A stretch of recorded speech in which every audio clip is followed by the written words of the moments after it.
Hello, you wonderful people, and welcome to another episode of Crime Centric. This being a show where I talk about crime dramas that I watch. For today's episode, I'm going to talk about the latest episode of Lincoln Rhyme. A lot of really interesting things went down in this episode, so let's break it down. For today's episode, we have an interesting case where one of Lincoln's friends, his name is Raj. Well, actually, Raj and his wife, Kamala, were friends of Lincoln and Naya. But the fact of the matter is, Raj has been arrested for Kamala's murder, but obviously Lincoln as well as Naya don't believe he would do that because this is someone they've known so well, and then it turns into a thing of like, all the evidence literally points to it being the case, and but then they're kind of going like, whoa, everyone's like, wait, Lincoln is saying like, let's not believe all the evidence. I was wondering if it was because of the previous episode where like him being so dedicated to the evidence kind of led him down the wrong path, so it's like he's kind of, I think, reevaluating how he approaches a lot of stuff, in particular this case, because it's very personal to him. And obviously, Amelia goes to see Raj, and Amelia sincerely believes, like, okay, like, I don't, like, the way he's acting is very sincere. Like, the fact of the matter is he acts like as if he's suffering, so she doesn't believe he did it. But she can't trust her gut on this because Lincoln taught her not to just trust her gut. So Eric and Salito are kind of being like, yeah, this is kind of open and shut. But then Lincoln asked, Amelia her opinion, and she's like, if you believe this, Raj might be innocent, then I believe you. And it's like, and I think for Lincoln that probably meant a lot. And that's a very powerful moment of hearing her go like, nah, but no matter what, if this is what you believe, Lincoln, I got your back. Because it's like he hasn't steered him wrong in the investigation. And obviously she recognizes how important this case is for him. So it's like, especially because he's getting emotional. Because she even talks about it later on. She's like, Lincoln never gets emotional about stuff. So the fact is that he's getting emotional about this shows how important this case is. So... But despite the evidence they end up looking through, it didn't change anything. Because, I mean, to be fair, Amelia looks at, Raj and Camilla's place, sees some prints on the window because it turns out there's a guy who's spying on him. We never got to find out. Like, it just seems like the way they kind of label it, it's just kind of he's a creep that was kind of spying on them. Because maybe there was a part of him that was hoping, like, oh, Camilla would leave her husband for her. That's why at first I was like, oh, is he the guy that she was having an affair with? But it turns out, like, the guy she was having an affair with turned out to be a completely different guy. But then, looking further into the investigation, they ended up finding out that there are two other murders that look exactly like this one. And then Kate kind of goes a little deeper and recognizes like something that the MEs miss is that some of the knife wounds cover up taser marks. So they're being tased first and then they're getting killed. But the fact of the matter is all happening in the span of a couple minutes. So it's like, how's the killer getting in and out in just such a small amount of time? And also, how are they able to kind of, do all that? And what's really interesting is when the case ends up getting developed more, like all these particular people have the same security system. And it turns out that's what this is all about. Basically, the killer watches them and basically kind of understands their habits and is like, okay, so here they're about to get into a fight, so this is how the killer plans it out. But now we also find out later on the reason why the killers got this so pinpointed, because like they ended up finding like a fragment of something in the doorknob, and it ended up being basically a 3D printed key. And then there's the whole angle of like the killer was able to literally print a key because they have like a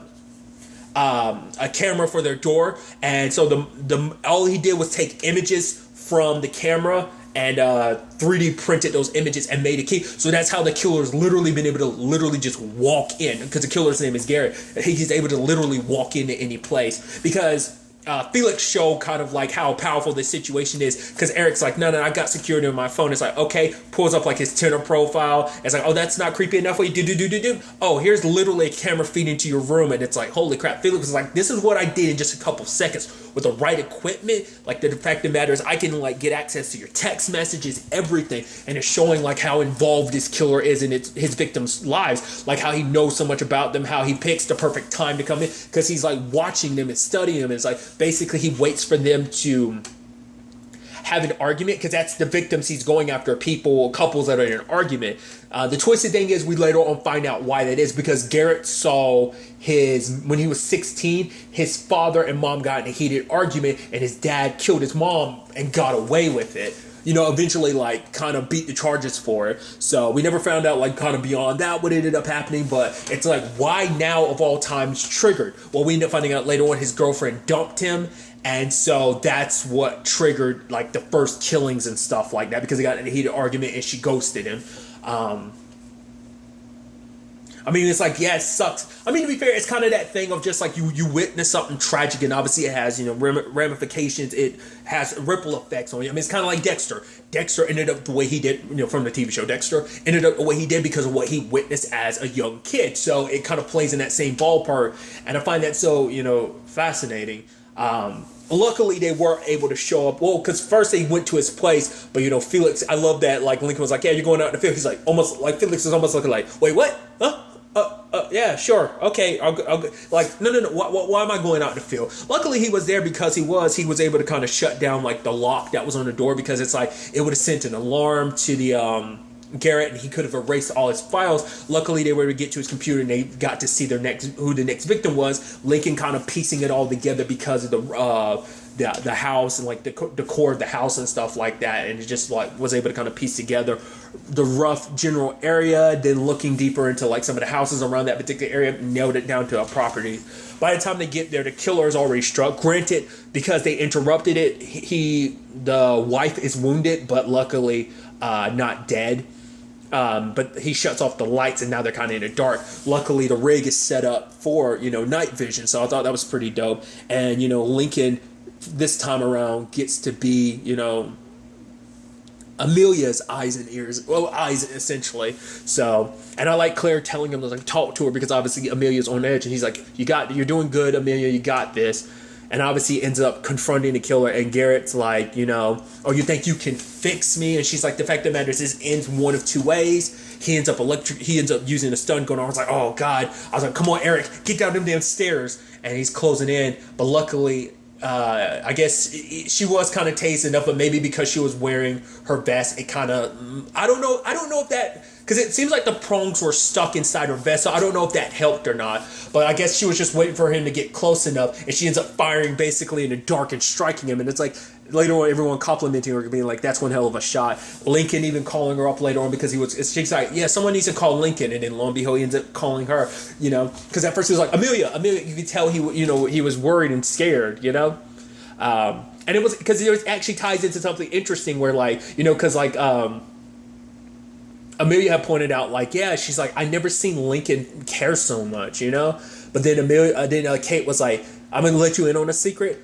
Lincoln might seem like he doesn't care, but he does. A lot, all the time. So basically that's why he is the way he is. So like he might have that little like narcissistic angle to him, but it also comes from a place of he does legitimately care about the cases. He's adamant about getting justice for people. And I'm wondering, not only because of his current circumstances, but I wonder, does that trail back to something in his past, like when he was younger, why he is so adamant about it? I mean, could you make the argument the reason why Amelia became a cop herself is to get justice, give peace of mind to the victim's family, because obviously, the situation where her parents dying the way they did, like you can make the argument that's why Amelia became a cop, but I'm curious why Lincoln became one, But yeah, so I mean, it's interesting because it's like this is the first case that's really shown us the mask that Lincoln puts up, where he tries to be, because I think for him he tries to be as unemotional because he feels like if he's emotional it's going to get in the way. But obviously this case is very personal to him. But this is one of those few instances where so far the only instance of that mask completely breaking down like that. I mean, granted, you can make the argument like him kind of getting heated over the whole situation with the bone collector. Last episode kind of showed like some emotions kind of coming through his death. It's more so desperation, but you get what I'm trying to say. But luckily, they were able to, stop Garrett at the end of the day. So everything ultimately ended up getting resolved.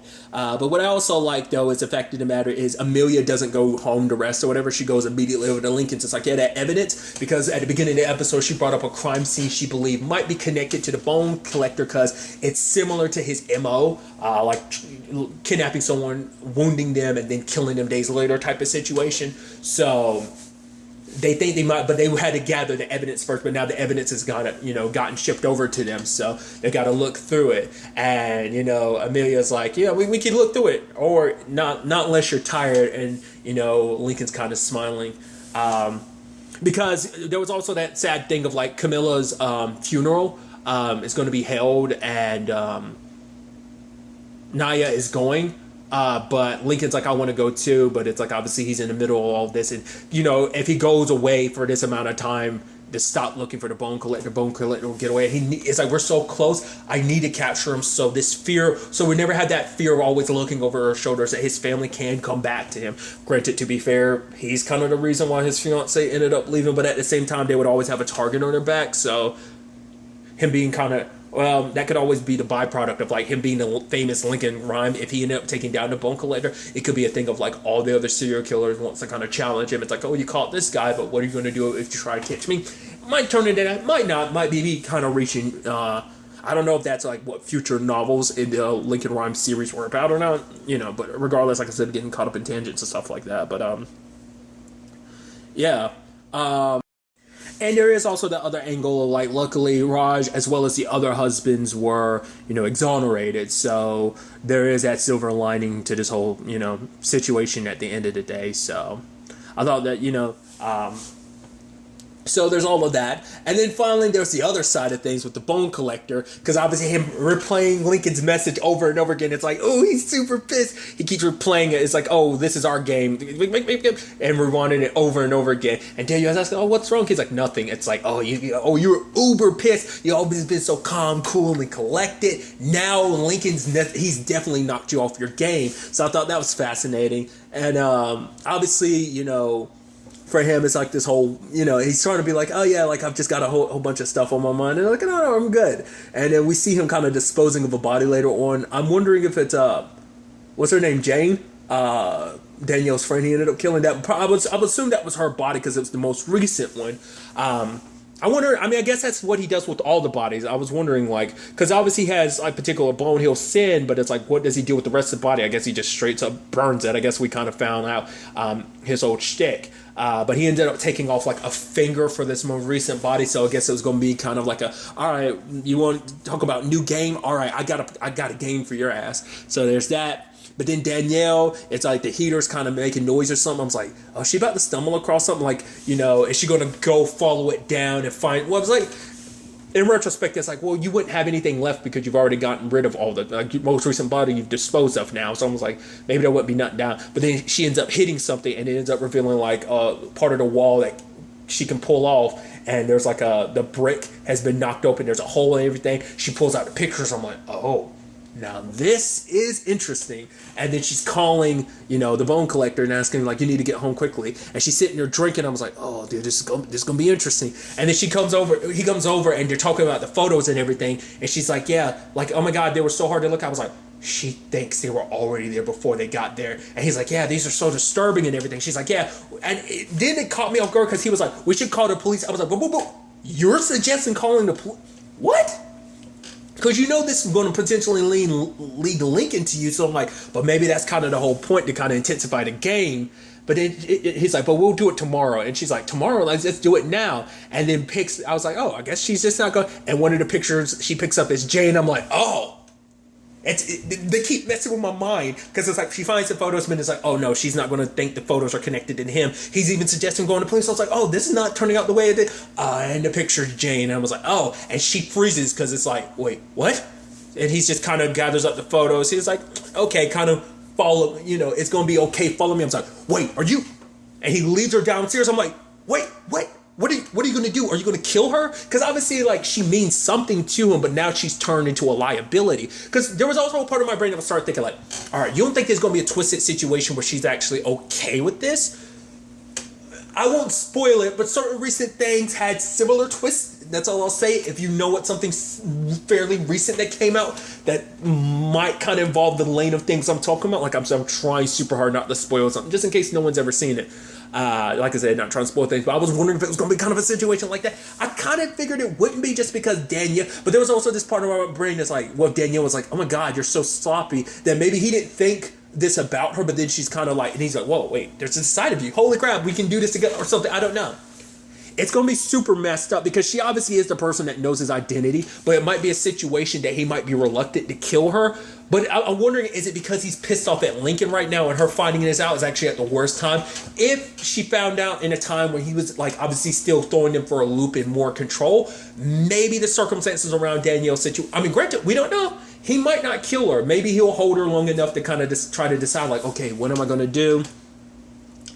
I don't know what to make of that. Because I don't think there's any talking your way out of this. And she kind of goes down the stairs with them. It's almost like she's not fighting it. So that's why I'm like, well, it's kind of like she's in shock. But the fact is she's not fighting back. That's why I'm confused. I'm like, so maybe there's more to this. Maybe not. I don't know what to make of that. It's going to be very, very interesting to ultimately see where all this takes us going forward into the next episode. I'm excited to find out, especially also that angle of looking at that previous case, for Amelia and Lincoln about this first murder. Because you would assume because of it's a first murder, it had to either be someone that the bone collector spent a lot of time going after, or it had to be someone very personal to him. Which, if that is the case and it dates back that much, even before he started working with the cops, he was already a killer. So maybe he wanted to do that to kind of learn more about his trade. But the moment Lincoln disrespected him, he's like, you know what? F you. I'm going to make you my particular target. Maybe Lincoln didn't become his target till much, much later on. Because obviously it seems like it wasn't until like the past 8 years that he became the actual bone collector. So obviously there's been earlier, maybe that was the first one years and years ago, but maybe Lincoln, disrespecting him as we saw in that flashback is what set him off to kind of go back to his killer roots and kind of make a name for himself just to prove to himself. Maybe it stems, kind of like your serial killer tropes of like, mommy didn't love me, or in some cases, as Prodigal Son recently says, like, mommy didn't love me, mommy loved me too much, maybe issues with dad, typically where that kind of, stems from. Obviously, looking at Garrett this episode, his situation was a byproduct of his family situation, so, like I said, nevertheless, we'll have to wait and see where all that ends up taking us. But really, that's all I'm going to talk about. Till the next time we meet, be happy, be safe, live life to the fullest, and enjoy it. Good day, and goodbye.